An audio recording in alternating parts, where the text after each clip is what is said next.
L'Europe est légèrement sélective. Hein. Ouais. C'est-à-dire que si vous êtes médecin, si vous êtes infirmière, vous voyez la démographie médicale française et européenne d'ailleurs. Alors là, pour le coup, on vous demande si vous ne voulez pas en plus une nationalité Schengen, etc. Ah oui. Et si vous êtes ingénieur, tous nos mathématiciens, c'est simple, et on est réputé avoir dans ce pays d'intellectuels, paraît-il, comme la Tunisie, comme le Sénégal, comme l'Afrique du Sud, on a pu considérer comme dans les 4 qui produisent le plus de compétences scientifiques. Oui. Ils sont 100% ailleurs. Ils sont 100% en Europe, Ah oui. Amérique du Nord. Ah oui, oui, oui.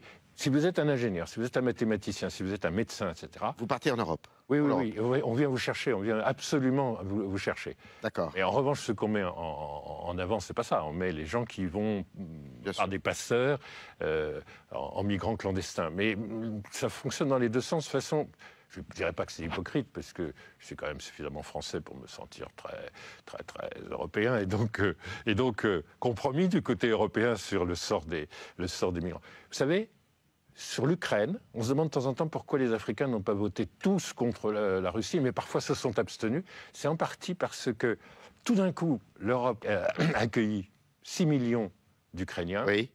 alors que pour accueillir 6 000 réfugiés de guerre, de l'Érythrée, du Soudan, toute une de histoire. la Libye, c'est épouvantable. C'est comme ça que vous expliquez l'abstention de beaucoup de pays africains, il faut le savoir. Oui, c'est une... Près des 2 tiers des pays africains, au moins plus de la moitié, ça c'est sûr, se sont abstenus quand il y a eu le vote aux Nations Unies pour condamner l'invasion. l'invasion. A voté pour la Russie, un seul, c'est l'Érythrée. L'Érythrée.